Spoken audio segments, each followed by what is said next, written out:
Hello everyone and welcome back to another video from Apps Academy. In this video, I'm going to show you how to change your language within the Indeed job search application. So let's get started right away. First of all, open up the Indeed job search application on your device, and once it is opened up, log into your account if you haven't done so already using your credentials.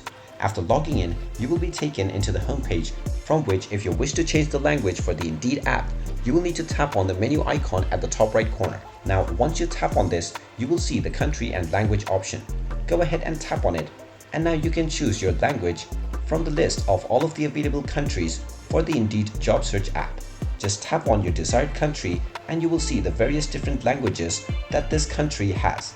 You can then simply click on your desired language, and your country as well as your language will immediately be changed based on the region and the language that you select. Now, if you wish to change this language once again, you can come back to the menu page, and from the same country and language function, you can change your country once again. And there you have it. That is how easy it is. And then from the same country and language option, you can choose your desired country as well as the language. And there you have it. That is how easy it is to change the language within the Indeed job search application. If you find this video helpful, make sure you hit that like button and subscribe to our channel if you haven't done so already. Also ring that notification bell to never miss another update from us. Thank you for watching, and I will see you again in the next video.